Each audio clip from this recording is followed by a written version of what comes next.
organized by International Simulation and Gaming Association and Shri Vaishnav Vidyapeeth Vishwavidyalaya, Indore, India.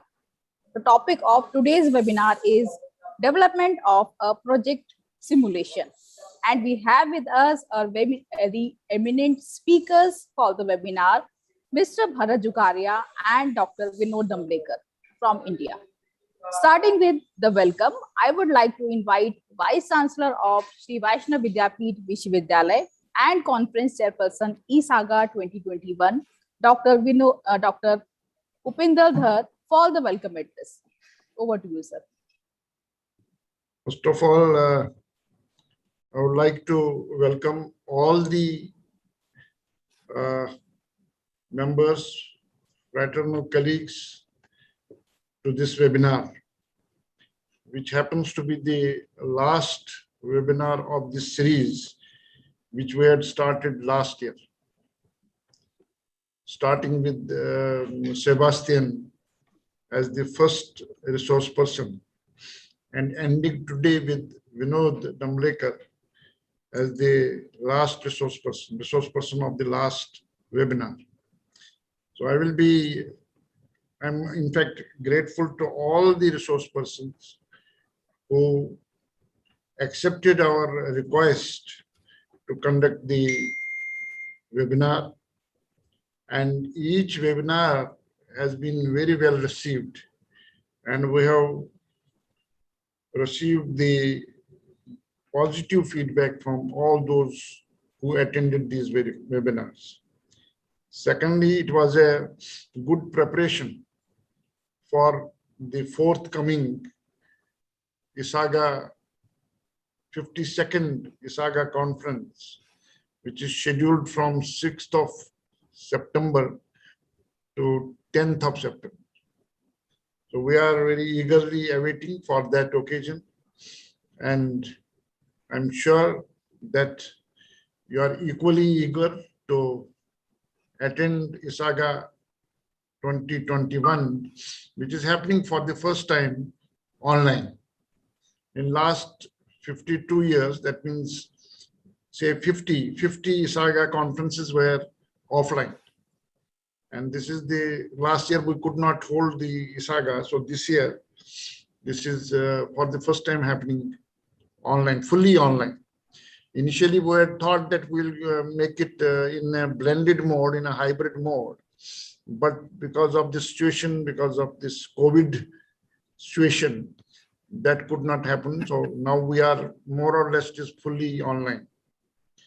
So I'm sure that we will attend all of you will attend all these sessions which are scheduled.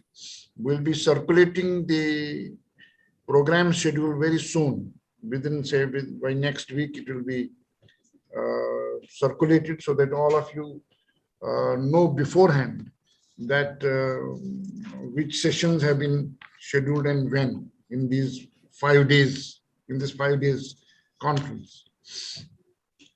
Now, it is my duty to thank all the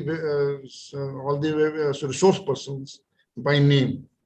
See, we had started first webinar was held on 3rd of October 2020, and as I said earlier, it was conducted by Dr. Sebastian Major. Then second webinar was organized on 24th of October 2020, and it was conducted by Mr. Ivo Venzer. On 31st October, another, that means every week, that time when we started every week. So 31st October, Dr. Elizabeth League presented the webinar. And then 7th of November, we had Mr. Eric Treske, who was the resource person for the 4th webinar. Then 5th webinar was held on 21st of November 2020 by and the resource person was Dr. Yusuke Toyoda, followed by another webinar on 12th of December 2020 by Dr. Paula Rizzi. The 7th webinar on 9th of January 2021. So in this year, 2021, the first webinar was by Mr. Nicholas Biku. Then we had eighth webinar in the series and second this year by Mr. Peter van der Hisden.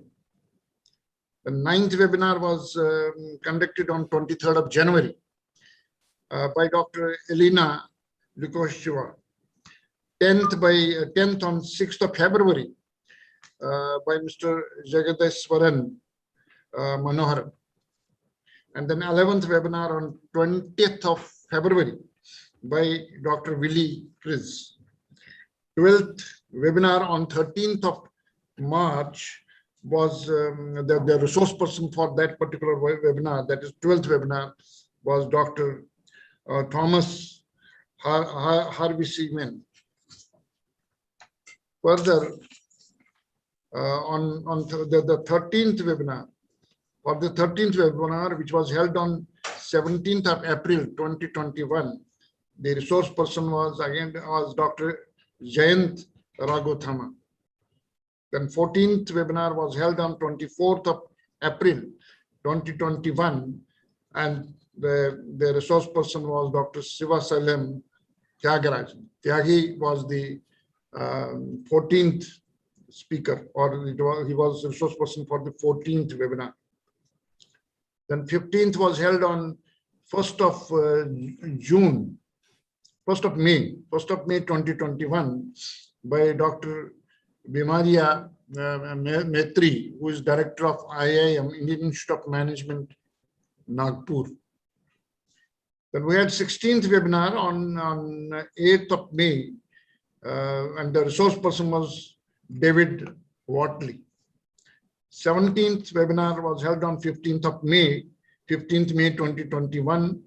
It was by Claudia M. Schmitz. Then 18th webinar was held on 22nd of May. And then the resource person was Bharat Palavli. 19th webinar was held on 25th of May 2021. And the resource person was Dr. Ramesh Sharma. 20th webinar on 5th of June, and the resource person was Dr. Rijo Hamada. 21st webinar was held on 12th of June. 12th of June 2021, and the resource person was Dr. Marcin Wadowski. And 22nd webinar was held on 19th June 2021, and the resource person was Dr. Pongai Chai. He was the resource person on that. Then 22nd webinar was on 26th of June 2021, and the resource person was Professor Marcus Watson. 24th webinar was held on 10th of July, and the resource person was Dr. Hideko Kanigi. 25th webinar was held on 24th of July 2021, and the resource person was Dr. Toshiko Kikawa. Then 26th, I think Dr. Toshiko Kikawa has also attended almost, I think, all the webinars. She has been present. That's good. 100% attendance. Then we had 26th webinar by on 7th of August. That was by Dr. Alexander Schiller. 27th webinar on 14th of August by the resource person was Mr. Jawahar Balla. And the previous one, that is 28th webinar, was held on 21st of August 2021 by and that is today only. This is the last one. Today we are having by Dr. Vinod Dumblecker, and he will be accompanied by Mr. Bharat Jukaria. So these are the 28 webinars which have been held in this series and very successfully. So I would once again express my grateful thanks to all the resource persons. Whomsoever we contacted, they readily accepted our request. And thanks to Dr. Vinod, Vinod Dumblecker also, because he has been pursuing the resource persons and requesting them and seeing to it that they are here, they are with us, and they are here to encourage all of us to be ready for the forthcoming conference. So with these words, I would say that it was a great job done, and after conference, we would like to continue with this series. We don't want to finish it that today and then having conference and then forgetting about it. We don't want to do that. Once the tempo has been built up, therefore, even though today may be the last webinar of the series, pre-conference, that is pre-ISAGA 2021, but we would like to continue post-ISAGA conference 2021 and continue this series, and we would continue inviting various resource persons, various experts to this series, and the show must go on. Therefore, our interest should remain intact, and we must continue sharing our experiences, expertise, and learning. So with these words, thank you very much, and I shall be waiting for all of you during the inaugural conference, or inaugural session of the forthcoming conference on 6th of September. So as I said, I am repeating, schedule will be circulated very soon for your information. Thank you very much. Thank you so much, sir, for your nice words. Now, moving on to the next. Before inviting both of the speakers for the session, I would like to give their brief introduction to the audience. Mr. Bharat Jugaria is a manager with over 10 years of experience in marketing and sales in the healthcare sector. He is a postgraduate in business administration. He is keen to develop simulation games of social relevance for participants to learn better decision making and effective financial planning. His interests are in photography, travel, cricket, and forestry. Our very well known second speaker is Dr. Vinod Dumblecker. He designs, develops, conducts, and researches business simulation and other games in his 18 years old firm, Mantis. The players are career managers and students of management and engineering. He has taught postgraduate students in finance, strategy and entrepreneurship courses. His continues to guide and review research, manuscript, and thesis. As a member of ISAGA since 2004, he has attended 6 annual conferences and 3 summer schools. It's a great pleasure for all of us to have both of you with us. I once again welcome you in the session. I now request Mr. Bharat Jugaria and Dr. Vinod Dumblecker, sir, to start the session. Thank you, ma'am. I will share my screen first and get on to the narration.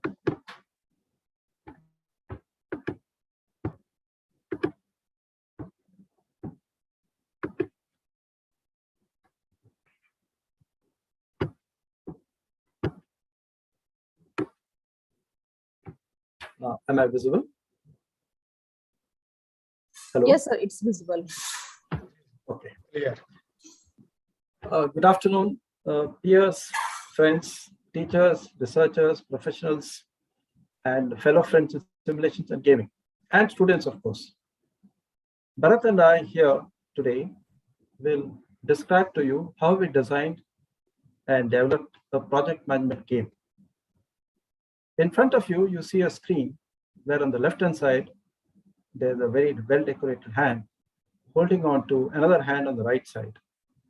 The hand on the left belongs to a bride, an Indian bride, and the one on the right is her bridegroom. Today, we will describe to you an Indian wedding as a project. In India, we call a wedding as shadi. From here on, we will tell you all or mostly all the things that we did to create the game. Why did you pick Shadi? A marriage is a huge social event, probably the largest social event of any individual in his life. In most places, whatever be the cultures, many people come together. There's a lot of pomp and splendor, food and music, dance and drama. Relatives and friends on both sides, bride and groom, meet together. But more importantly, it's a commonly understood phenomenon that probably children also understand. That saved us a lot of problems in trying to redefine it or trying to re-research it and trying to explain it to maybe the participants. We understood its mechanics and resources very quickly, and we decided to build the game from very small roots. So initially, the game would be just a representation of the marriage process, just a simulation. And maybe later, if we picked up courage and due to perhaps our own experiences, we would add game elements and make it not so serious. As we moved further, we were confronted, or rather we confronted ourselves with questions.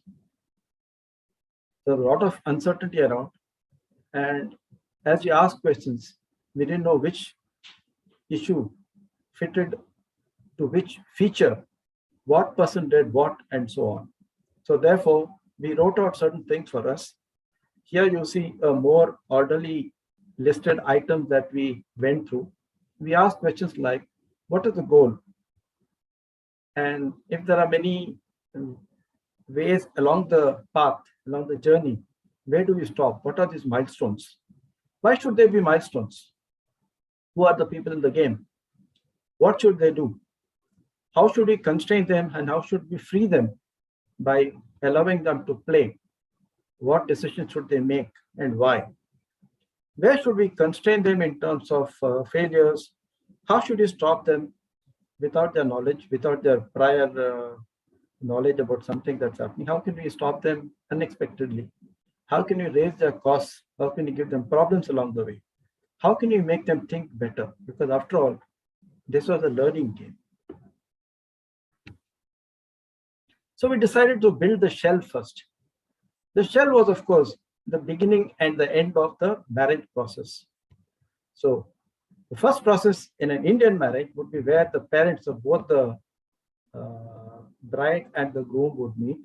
The elders would also meet. So they would decide, yes, their children will marry.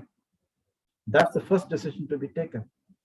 And if you look at the future, the last activity, the last stage in this project management game would be when the marriage is completed. And in between, like a sandwich, you would have to fill in with whatever you thought possible. For example, who are the people? What will they do? When will they do it? Will they play with money? What resources they will use, and so on. We thought of building a fishbone and critical path, etc. We gave up the fishbone. We stuck to the critical path. We experimented along the way. We built prototypes which failed. We started with Gantt charts with a sophisticated application on the internet. It failed. Every time we failed, we learned something new faster. We built and built and built faster, and we learned even faster than that. Later on, we came to formal methods like the PERT chart. PERT, as most of you are probably aware, stands for Program Evaluation and Review Technique. It's been in my head for the last 50 years because I saw it first in some newspaper editorial. If you wanted to go into the research history of it, you'll find that the US thought about it when they constructed the Polaris submarine and all that. It's an interesting story. But here it is to explain how the project would look like. What you see here is a helicopter view of the project. On the left-hand side, you have the Pujari. Sorry, nowadays you don't have a helicopter, you have a drone. So on the left-hand side, you have a Pujari. Bharat will explain to you who the Pujari is and other Indian words like Pandal. And on the right-hand side, the extreme right, you have the wedding. And in between, in the middle of the page, you have other stages to tackle. The numbers within the small squares that you see are the number of days required to complete certain activities. For example, to finish the Pujari activity, you may require 4 days, and so on. This was a first zero-level diagram. This was what we explained it to ourselves that we could start from here. As we moved forward into time, making mistakes here and there, tackling difficulties and complexities, we realized that the videographer at the top right-hand corner and taxis at the bottom right-hand corner would be of no use to us. They would be ordinary milestones. They would not add any awareness to the participant. We gave it up. Bharat, this is yours. Yes. A very cordial good afternoon to all. The Pujari is the Pandit, same as the priest in Hindi. He is the person who assists in finding the auspicious date and timing for the wedding. On the date of the wedding, he chants mantra. Mantras are basically Sanskrit words prayed to God and ask God to bless the newly coupled wed. Next slide, sir.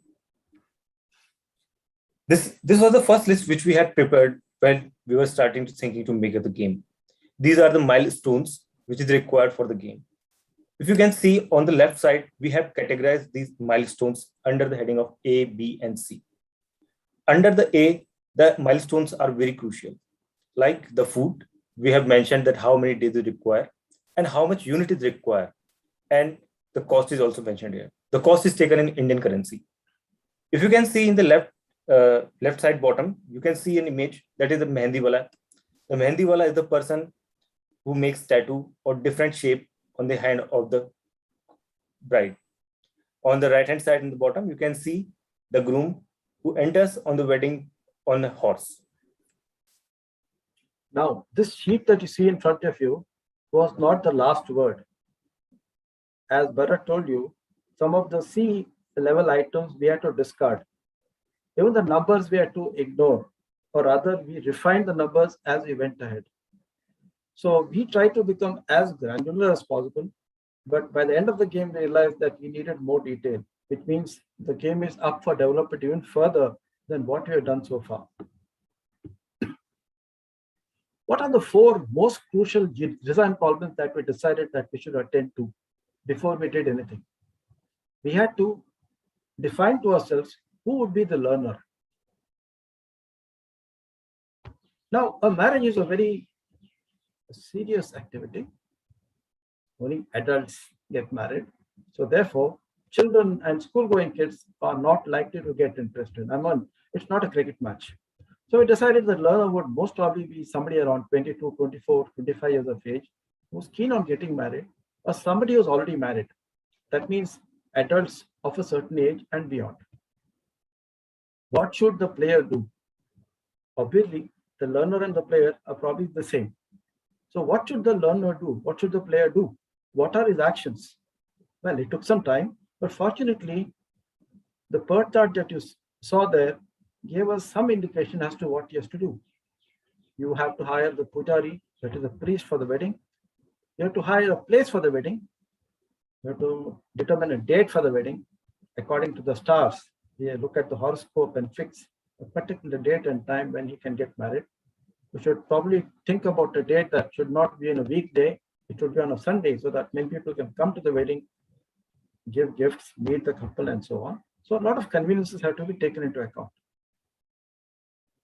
Then, what are the goals of learning? Well, we can fall back upon the formal project management textbooks. But since you're playing a game, I think we have to make a compromise in terms of the decisions that were to be made. What would be learned from the decisions? What resources to be used? How they would be used? How they would be monitored? And so on. Finally, the resources. Well, resources here meant not bricks and liquids and something tangible. We also included the information that we needed to take decisions. I mean, there could be many kinds of pujaris. There could be many kinds of wedding halls to be rented and so on.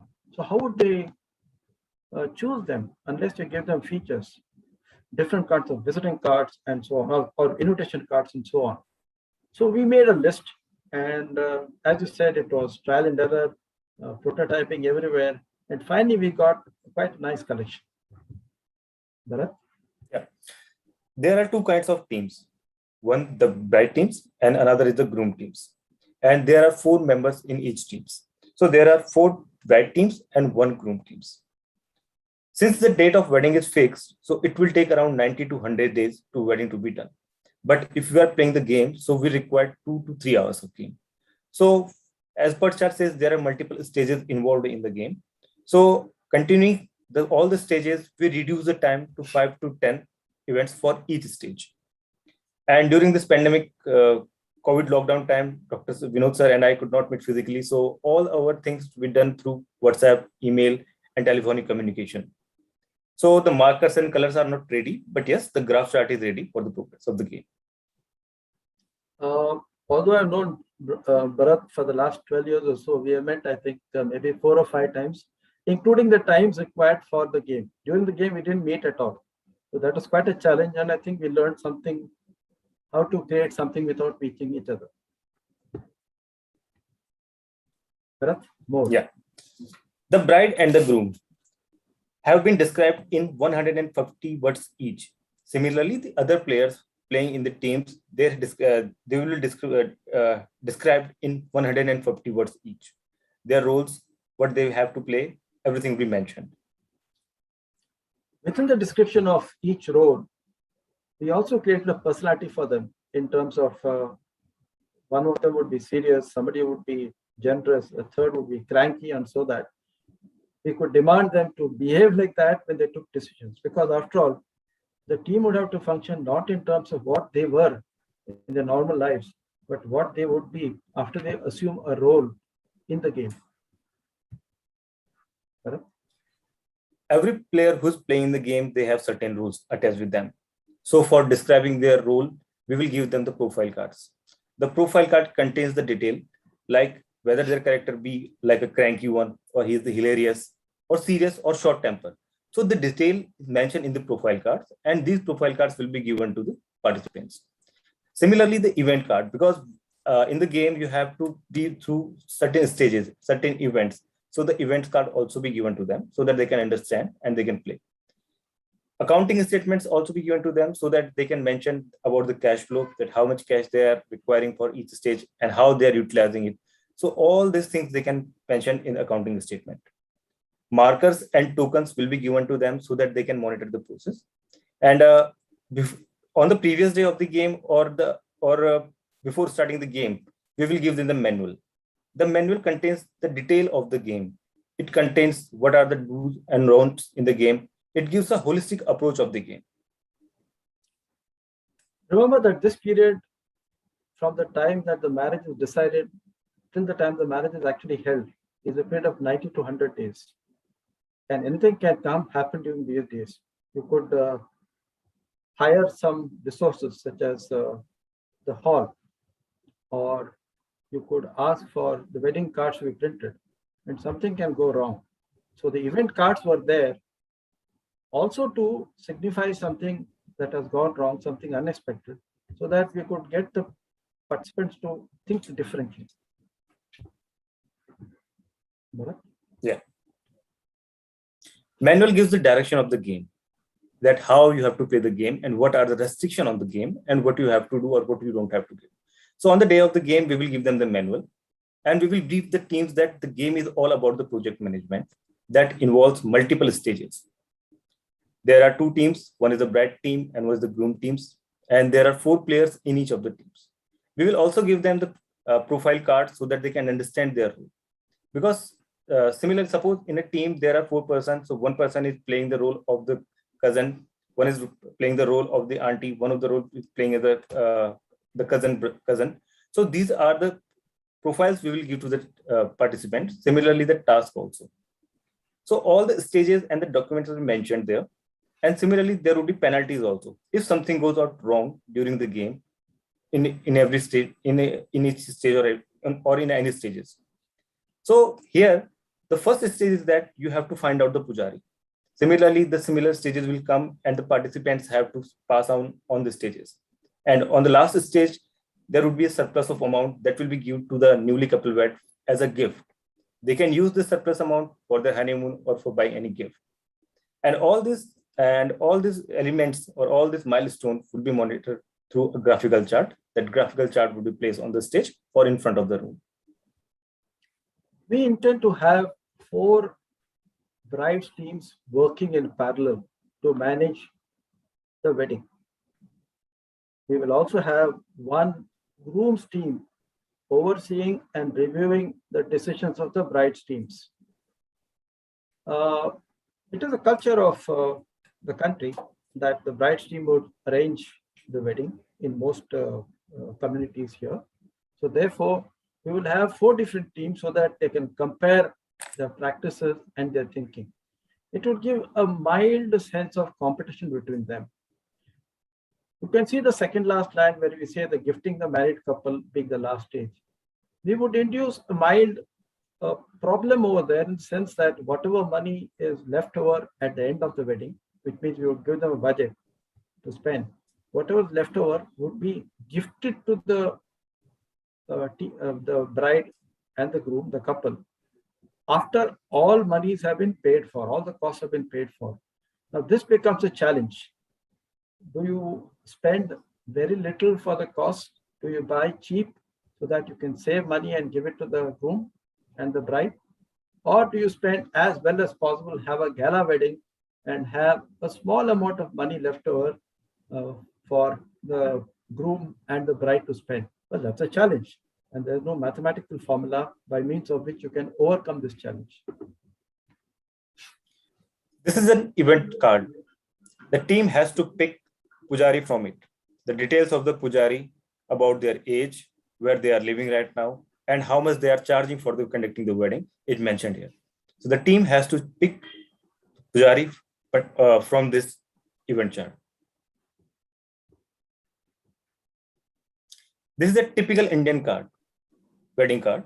This card is usually can be of different color, different size, different shape, or different number of pages. The bride family side will give this invitation card to the invitees so that they can invite their close relatives, colleagues, friends on the wedding day.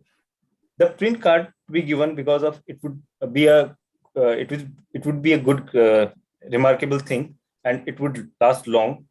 So the bride side can give it in a printed form to the invitees. We had many conceptual guideposts, but we will describe to you only about 4 or 5 of them here. One was a birth chart that you saw a few pages back. They defined for us what are the different stages and how long it would take approximately to finish the project. Many of you are probably aware about andragogy, but here I'm going to give you some details. Andragogy basically is to do with the science of an adult learning, to put it very shortly. I'll give you details in the next slide, or maybe I think I should reach you there so that I can do it on your own. It broadly means that the adult, you're all adults like me, we don't like to be told. We want to find our own way around problems. I would like to solve my problem my own way. I don't want you to interfere. I would like you to leave me alone. I want to learn on my own. So leave me the problem, give me some suggestions. I will find my way around. That is a typical adult. And since all of you are adults, I'm sure you hold that feeling. I'm sure you agree with me. Now, if you apply this to the game, where sometime back I told you that the participants are all adults, you will agree with me that the only way to get them to participate well is to give them problems to solve. If you make the problems too easy, they will not be interested. If the problems are too difficult, they'll be frustrated and they'll leave you and go away. They'll say, this is not done. So we have to give them a problem that's slightly more difficult than what they think they can solve. And if we can do that consistently well, I think they'll learn, but surreptitiously. Every time they solve a problem, they learn very quietly, often without knowing they've learned what they've just learned. Okay, we've all heard about Csikszentmihalyi. I'm sure none of you know how to spell that word. I have learned how to pronounce that only the last month, merely because I'm making a presentation here today. This flow theory, probably everybody knows. Every teacher, trainer knows about it.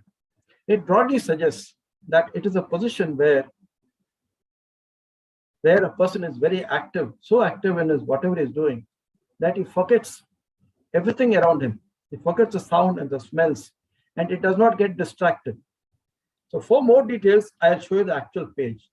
But what meanings do we have? I mean, what can we learn from the flow process or the flow situation that Csikszentmihalyi suggests to us? It means that something similar to the analogical process, we have to find or create conditions in the game so that the learner or the player reaches that position in the game and reaches there and stays there for a long time. Because if you can get him entangled in thinking about the game, he's also learning at the same time. We want him totally absorbed, which means we have to think every which way. Give him, what do you call it, mnemonics, give him gamification tools, give him problems that he can manage on his own, and help him win and help him learn. But help him be totally tied up with what he's doing. A third issue which I've been impressed for probably the last 4 or 5 years is Costa's idea of fun. He said fun is where an individual has surmounted some difficulty, has conquered something, perhaps his own ignorance. And that is where he sits and yells and shouts and says, I've done it, I found it, and so on. I'll give it to you in his own words. Just a moment. Fun in games arises from mastery and out of comprehension. It has to do with solving problems, solving puzzles, and that makes games fun. With games, learning is the drug, and we would like to include puzzles and problems which our teams and learners will find it difficult to solve easily, which means we will make them think. And thinking, as you will all agree with me, is basis to learning. And I think you can see on the right-hand side, you have our old friend Aristotle shouting Eureka from his bathtub. I could not get a photo of him because no cameras were available, but you can see him. That is the kind of feeling we would like to induce in the game. And we already have 4 or 5 situations where I think players will go to stand up and shout and say, I found it. Let's go back to the last item here. Recently, I was involved in research with 2 of my other colleagues in trying to find out what exactly do we mean by something called a player satisfaction. And the results there coincidentally agreed with what we are doing here. What did we find? Player satisfaction we found was a composite of 4 factors. The sample size was large, 600 or 607, I think. And it told us that player satisfaction in a game came from their memorable experiences, their excitement, their team victory, and the individual learning. We try to explain team victory in terms of social action and social acquisition, social winning. That is, in a group, we won something. So therefore, here is a proof that man is a social animal, not man alone, women as well. And excitement coming from the fact that you've done something different, you have been surprised into something pleasant. The memorable experience comes to the fact that something unique has happened and you cannot forget about it. You're going to come back to it and remember it. And finally, that aspect about learning. And I'm sure you'll all agree with me that all of these 4 items have some overlap over each other. And we found that all these 4 items are available in huge dollops in our game, purely by accident. So what will the participants learn in general? They will learn about systems, that within a system, everything is connected. Like you saw on the PERT chart, all those stages are connected and the people are connected and what they do is all connected. I think that system's view, they can translate it and use it in understanding most of the systems as well. Our human body as a system, the government as a system, a core syllabus as a system, and so on. Joint action is fun and memorable. I mean, 4 people organizing something as big as a wedding and sitting there for about 2 hours to do it. Come on, you can't forget it. Nobody can. And also, we have not brought in any challenge that is serious. That is the absence of serious competition. I think that collaborative element will help them enjoy that experience. A third issue is about asking questions. I think they will learn because we are going to not give them full information, partial information. And most of the time when they ask, what shall you do now? I'll be the first to tell them, I don't know what to do. It's up to you. Lastly, of course, the future is unpredictable because we're going to give them once in a while a small nasty surprise, because life is not all that good to us. Sometimes things go wrong, and we must teach this lesson in the game as well. Those event cards, you remember, that is what will tell them that the future is not very easy to predict with. What are the things that we are expected to do, we have not yet done so far, and where we hope that we can make the games better if we do those things? We would like to explain and describe the service providers far better than what we did today.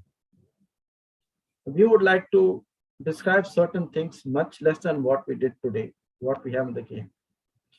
We would like to build in more problems than we have. The COVID-19 situation, the lockdowns, etc., has prevented us from sitting together across and killing many issues, gray areas between us. We would like to build in satisfaction. Humor is a very most forgotten issue in most of the games that we design. I would like to build in something that can make people laugh. I think if you get people to laugh, you can get people to remember the game for a long time. And that is, like you saw some time back, is the heart of a memorable experience. I would like to find deeper ways of measuring progress. We have only stage-to-stage progress. We have can measure how much cash was spent. We need to find other indicators. We don't have anything at this stage. We hope that we'll convert this game into an online game and maybe offer it at every wedding. Imagine how many weddings are conducted per year. And at every wedding, if you can have a variety of weddings over there, maybe games for children as well. I think we have had it made. And we wouldn't mind giving it away for free. And then we would like to convert it to board games and card games where people can come back home in the evening and say, hey, let's have a game on marriage. Can we have one more marriage game? And so on. What did we learn? Bharat and I, we had the nasty lockdown. We overcome it and we made the game. We learned that research could be fun. We learned that all we had to do was keep talking to each other. By the way, we rehearsed this presentation about 25 times. We rehearsed this twice today also. So doing things again and again and again, you can see the last line, we became smarter, we became better. We found that 2 of us can do things faster and better than I alone or he alone. We learned a lot from prototyping. I learned a lot. I probably do 3 or 4 experiments per day now. I learned from, you can see those, the theoretical giants out there in front of us, Kolb and Bandura. I learned the practical side of experiential learning and the mastery issues that Bandura spoke about. Everything is a frame game. We heard Alexander Schiller speaking about it a fortnight back.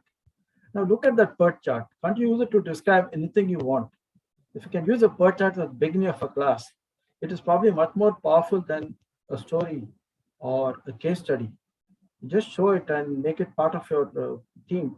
I mean, keep it at the beginning of your sales project or a sales campaign. You can explain so many things in such a short time. The picture is 1,000 words. Who said that? Okay, you can use that as well. A second issue, interaction produces insight, not only between Bharat and I, but between the players. We can get them to talk on less information than on more information, and we can get them to produce new ideas. And probably we can do the same thing on other frame games built on this particular per chart as, let us say, as a frame. Each player, every player in this game is going to become both a student teacher, teaching each other, and I think it's going to be fun. And both of them will become smarter. Probably in the course of 2 hours, they learn what it takes about years to understand. To create is to learn. We are all aware about Bloom's 6-tiered pyramid of the taxonomy of learning objectives. And what we did here in the game and what the participants will do, that they will learn about the 6th pyramid, the 6th tier of Bloom pyramid, that is to create, to innovate, to build.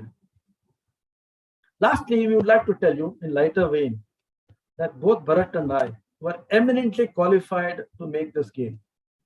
There are people who make disaster management games without having been involved in a disaster, or maybe they write about recipes, etc., without having cooked anything.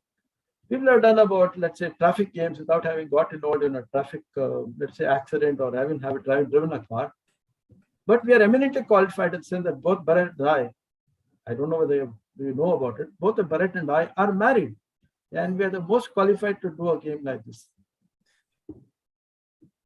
Thank you for listening to us for a long time. I hope you have enjoyed the experience. You can see the couple in front of you. The marriage is over. And that is the sound of the Shehnai. The Shehnai is a wooden instrument that plays almost throughout the wedding, most weddings in India. And that's a sign that everybody is happy. And we are about to leave the couple. We have just gifted them with the balance of the money, and we are good to go. To all of you, thank you for your patient listening. Bharat, it's yours. Thank you so much, all. Thank you so much. Thank you so much, sir. I now request our panel members and participants to please ask their queries if they have. Please give us hundreds of suggestions and recommendations as to how to make our game better. Yes.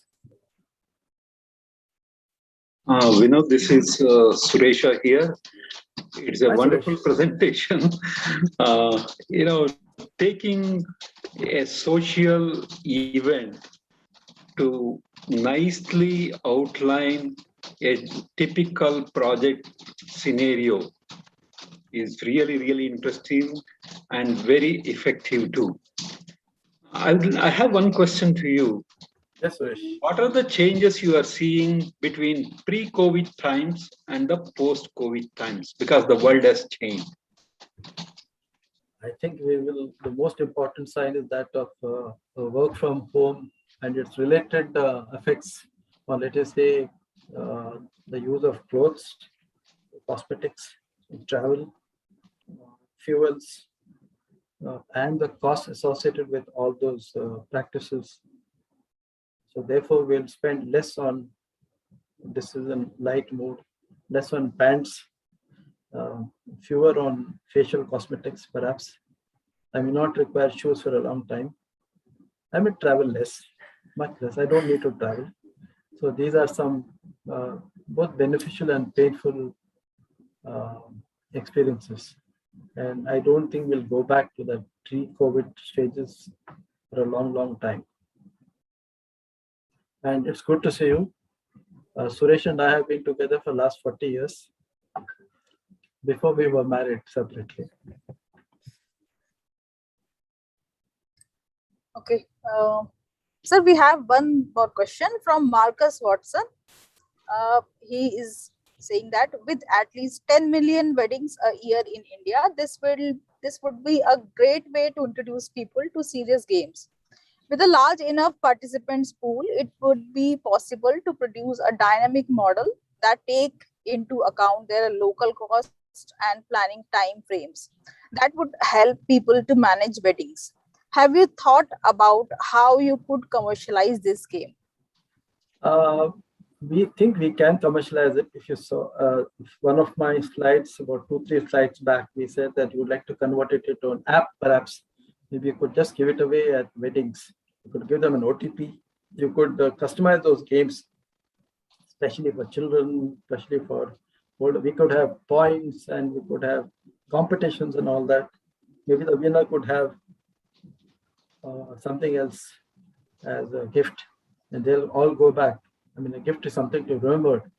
You could make friends, and making friends is probably much more useful, a great investment for the future.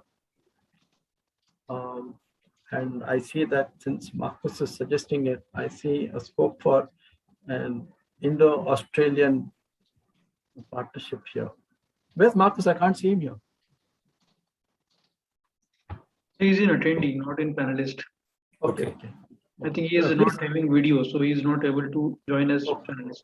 Okay. Can I have a question, Madam Rupali? Yes, sir. Yes. Sure, sir.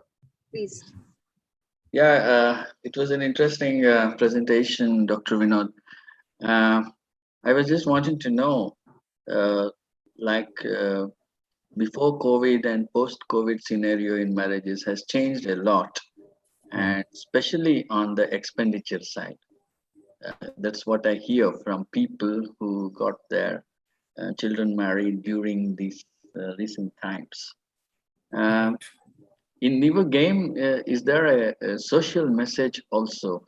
Because if they plan a wedding in the COVID times, maybe they save a lot of money. There are 2-3 things here. One is that COVID is a temporary issue. It might go away in about 4 or 5 months. Whatever predictions you have made, I made, he has made, all of them have not come up to the mark. They've all been scared about the third stage. It's not come so far. And that's a good thing. The second is that marriage is a social event. COVID is a very small thing to stop a social event like marriage. Very small. It's like saying that we have had a malaria epidemic here. I think we'll stop going to school. No, it won't happen. More than the cost, I mean, people are prepared to spend and come and meet the couple, because at spending a very small amount of money, you can meet a dozen or 50 relatives you're not met for a decade.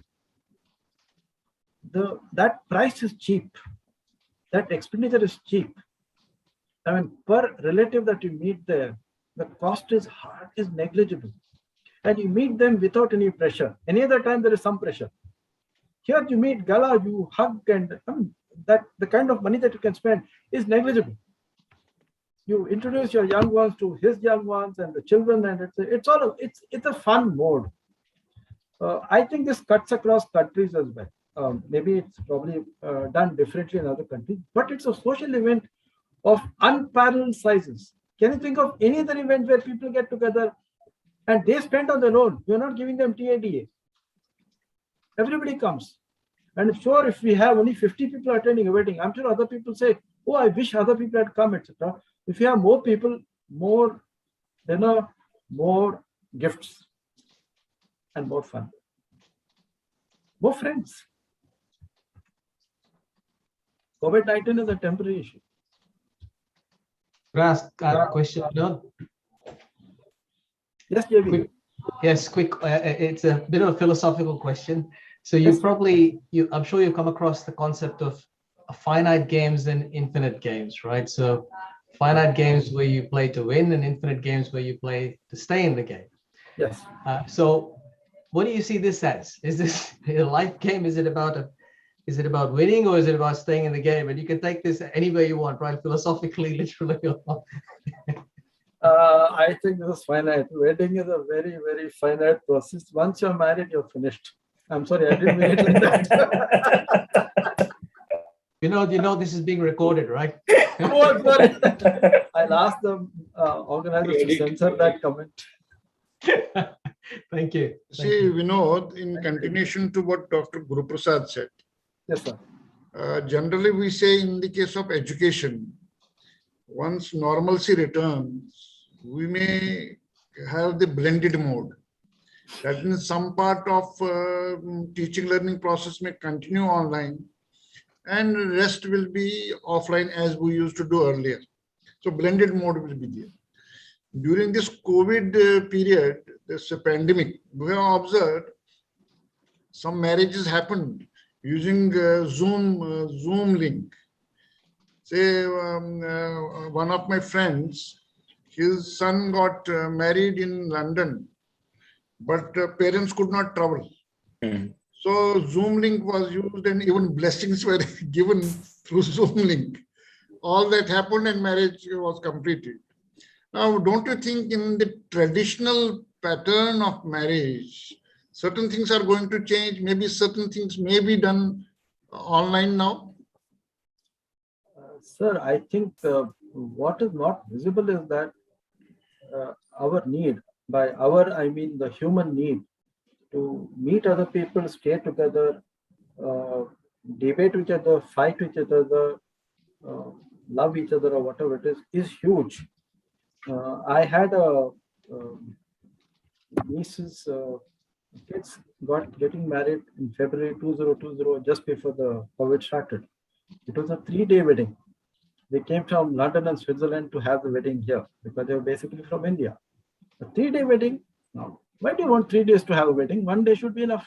But 3 days, and because we were closer relatives, we were there for all the 3 days. We were put up at a hotel, covered everything, etc. Why spend that much money? But it's a gala wedding because of social thing. Look at education. Education is a social event. I know all of you are, many of you are educators, teachers, trainers, etc.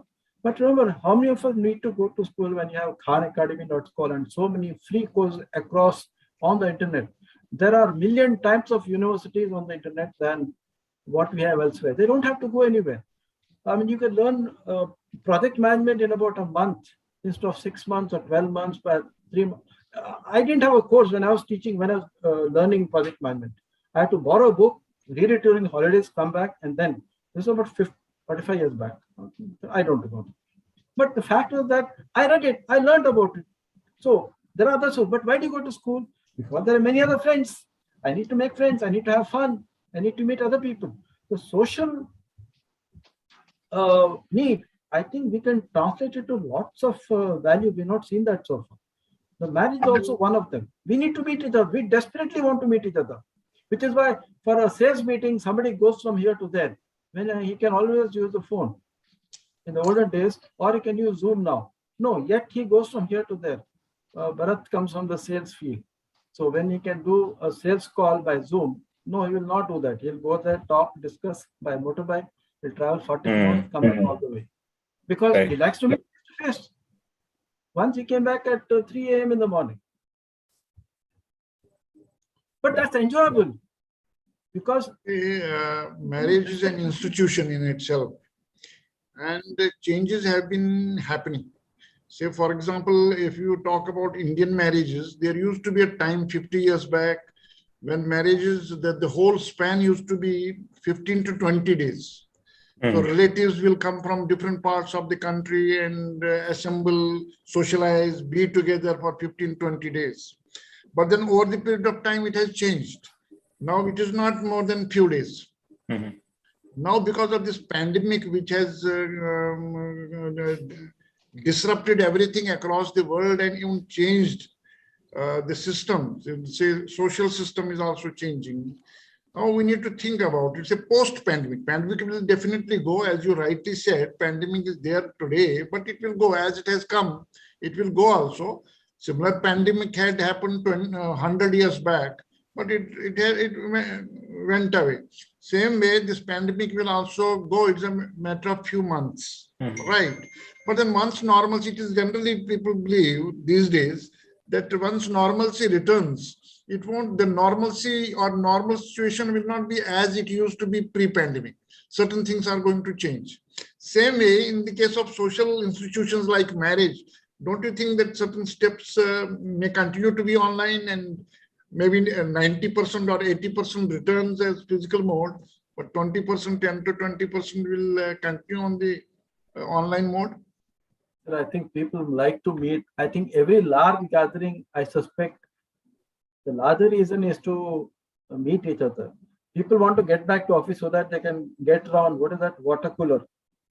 The celebrated water coolers where sit there and stand there and gossip. They can get a lot of things work done, unless it's a factory. They can get a lot of things work done at home. Or they need to go to office maybe once a week. That should be enough. But yet they would like to go every day. They will sit in the bus, maybe 1 or 2 hours in the bus. etc. They don't have, yet they go because it's a social event. Going there is a pleasurable event, even though the pains are there. Imagine Mumbai, they go by trains they wake up take the 7:15 train and come back by 10 o'clock at night. And they do the same thing the next day. It's a pleasurable event. Although they talk about the pain and the rush hours and all that. Rush hour is fascinating because the social presence is something I think we have underestimated. I don't think we measured the power of that. I think when get people to come together and do something, they'll all come together. Something or the other. Because coming together is a movement we have not understood the power yet. And marriage is just one of those. Education is another. People come together and So what I suggest, you can think about new age marriages, another game on new age marriages. New age that sounds exciting. That sounds exciting. That sounds exciting. Okay, very good. It was a well presented game. We have all enjoyed. Since it relates to marriage, so it is of everybody's interest. Yes, So sir. That is everybody why. has taken interest in it. And I'm very glad that Marcus has given me $1 million idea to make games out of it and do something. And since it's come from Australia, I think we should include Australians like Elizabeth, who's not said anything so far. Normally she says something or the other. I don't know why she's not saying anything. I'm very annoyed. And Dr. Kaptaratse also has not said anything. He's just waving his hands. Sir, please say something. I can see your hand. Yes, sir. That's you. Dr. Kaptaratse. You're on mute. Mute.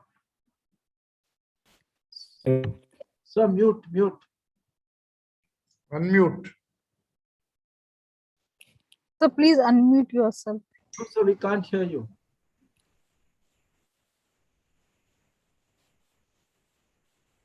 Now sir. it is better, yes. That's better. No, Yes, it's yes. good. So you make me happy twice because once I was married and now I was married again with unknown person, but very beautiful ceremony. Okay. And it is not against moral norms to play second marriage even you are married. Okay. What I like very much that you pay attention to personality of groom and bride. Yes, sir. How old are they? What age? What are interests? So it involved me. I became immersed a little bit, but I was immersed in the personal or interpersonal things. And it is not easy to design, and not in many games you could find attention to personality. So for me, it's big progress to know that you have such game. Now I'm coming to some questions because mainly I grew up in gaming, passing different conflicts. I was not able to understand what kind of conflicts in marriage you give in your simulation. In the project or outside the marriage? In the game, what kind of conflicts are hidden in the game? You are good groom, you are charming bride, but you're not ready to face problems. Okay. And the problems make it more interesting, maybe. I don't know. Now I want to say that for me, it's very important to prepare participants to play the game. People don't know how to play in many cases, as we know. So a lot of questions. We are showing the map of town and say in which place of this town you are living if you are groom, in which place your bride is living. Are you walking together, or you're using cycles or metro? So put little bit, you start to understand that you're not just groom or bride, but you have some connections, some time together. It makes me more easy to understand the game in general. You give me some points of my life. I was waiting, but maybe I missed it. You are giving example of very personal complex system, social system, how to behave in it. you're never saying that after game of marriage, you could pass a game about divorce. Then you will have a lot of problems. And there are different things in learning for being able to face some important possibilities that are not clear at the beginning, and understanding. We are using word understanding, that after marriage game, I come to understanding that there are several steps that I was never thinking about, and they're very important, they're crucial, and I need to play second time your game, putting my new skills in it. So I think that it is helpful to become more adaptive to this situation. And for instance, maybe you will make some game in which charming bride will be Indian and not bad groom will be Russian. What it will be game? It will be crazy interesting. Yes. But results should be very interesting, of course. So it is a cultural shock in marriage. I think that your game have a lot of possibilities to develop in some different chapters or options. So thank you very much. Thank you, sir. In fact, we have described some 8 players, 4 from the groom's team, 4 from the bride's team, extensively, like Bharat had said, from 150 to 160 words each. And from that, we intend to bring in or bring out or create a few personality problems by first defining them, just as Bharat had said, somebody who's cranky, somebody who's generous within a team. For example, somebody wants to spend for a particular event or a requirement. The generous person might say, okay, let's spend. What does it matter? It's a marriage. I mean, it's a once in a lifetime situation. The other person said, all right, if you're spending, what's the point? Let's give them a gift as well. If you don't spend this, we can give them a gift. So there could be arguments there. So in managing a large project like that, there are many teams that handle things, and there could be these created or simulated conditions which cause conflict, and they must be able to find out under what reasons can you make the decisions. This is only the first design. I mean, we have reached there. We reached here after a lot of work without having met each other. So we will take down your suggestions. In fact, the one that you said, that what if somebody wants to play the game again? I think that's a good one. I'm already feeling happy that somebody wants to play the game again. And the second suggestion, Russian bride, Russian groom, Indian bride. Oh, that's very good. That is fantasy. That's very good. I like that. Thank you, sir. Okay, thank you so much, sir. So it was really a wonderful, knowledgeable session, and we have discussed very well about simulation games and marriages. Now, I request coordinator of ISAGA 2021, Dr. Jigyasu Dubey, to propose words of thanks. Can I propose a vote of thanks before that? To all of you, yes, for sir. having Sure. Listened to the longest webinar of my career in the last 10 months, for having been here, to Dr. Kaptaratse for giving us the suggestions about the games, and to others as well, and for the discussions on social events and social practices, such as the kind that Dr. Dar was speaking about. Thank you very much. And for Suresh, my friend of 40 years, for having bowled the first ball. Thank you for everybody, and all of you for having kept us entertained by your critics. Thank you. And I'm going to ask you later on for your suggestions as well. JB, thanks a lot. Thank you so much, sir. I request Jigyasu Dubey, sir, to propose words of thanks formally to all attendees. Thank you, Rupali. Yeah. On behalf of Shri Vaishnav Vidyapit Vishwavidyalaya Indore and ISAGA 2021 Organizing Committee, we wish to express our gratitude to Dr. Vinod Dumblecker ji and Bharat Jukaria ji for being with us today. Your presence and the gentle words of appreciation is a source of encouragement for all of us. Thank you to both. We will ever remain grateful to you, and we thank you for being with us today. I'm also thankful to all the panelists of the webinars. I'm also thankful to the attendees of the today's webinar. Under this webinar series, we have conducted total 28 webinars till now. Our special thanks to all the speakers of these 28 webinars. Our special thanks to Dr. Vinod Dumblecker ji for providing the support and valuable guidance. Our thanks to Dr. Santosh Dhar, Dean, Faculty of Doctoral Studies and Research, SVV Indore, for her inspiring mentorship. I am very much thankful to Honorable Dr. Upinder Dhar sir, Vice Chancellor of Shri Vaishnav Vidyapith Vishwavidyalaya and Chairperson of ISAGA 2021 for continuous support and advices which have greatly helped towards the successful organization of this webinar series. Our sincere thanks to members of the technical committee for their valuable support. Thank you everyone. Hope to see you all in ISAGA 2021 conference on September 6, 2021. Thanks again. Thank you very much. Thank you so much. Thank you so much. Looking forward to see you all during the conference, 6th to 10th September. Please block your diary. Thank you, Toshiko. Thank you, sir. JB, Very much. Jeka, everyone. Thanks a lot. Thanks. Thank you so much. Thanks a lot. Dr. Kautarat says, see you. Thank you. Please be there at ISAGA. Thank you. Thank you so much, everyone.